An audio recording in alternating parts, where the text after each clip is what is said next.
Here's where we're at. We're back to Chris's song. We're back to the song that Chris wrote.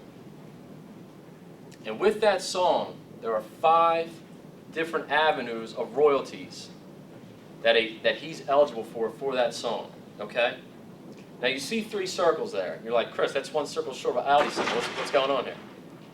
The first avenue I want to talk about is mechanical royalties.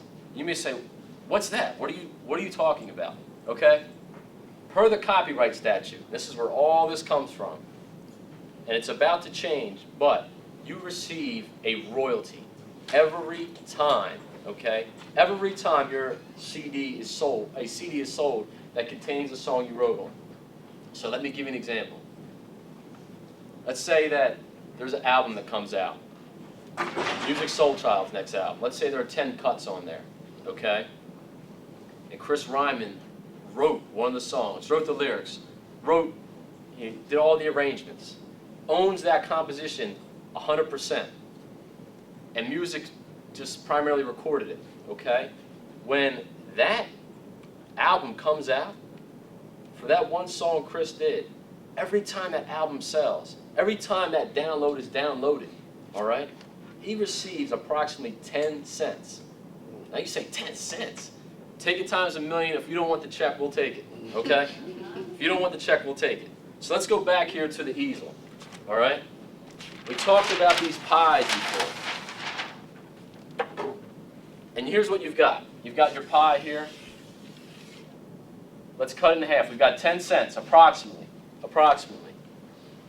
Divide it in half. Half of that goes to the writer. Half of it goes to the publisher. All right?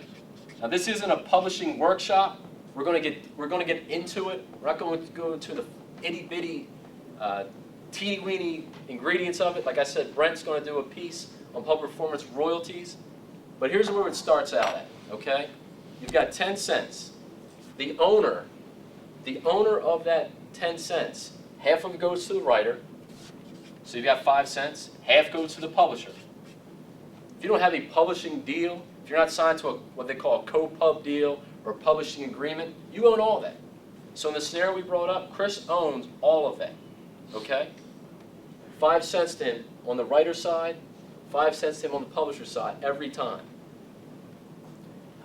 Now after that music album blows up, and JoJo builds a new house in Malibu over top of a cliff and invites us all over for cookouts and things like that, all right?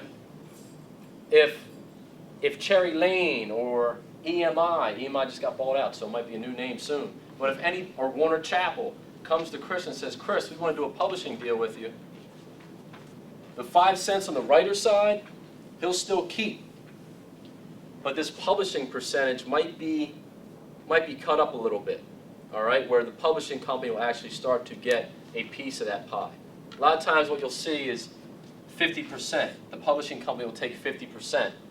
So from now on, when that album would sell, assuming it's under that publishing agreement, you'll see Chris keep 5 cents every time there's a sale of that album or download featuring his song that goes to him as the writer, and then the other 5 cents for the publishing will be split in half. 2.5 cents to him, 2.5 cents to the publishing company. All right, now you're probably, if you don't know publishing deals, you're saying, why the heck would I do that deal?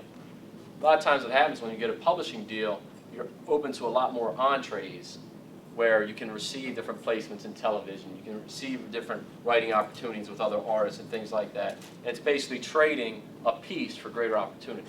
All right?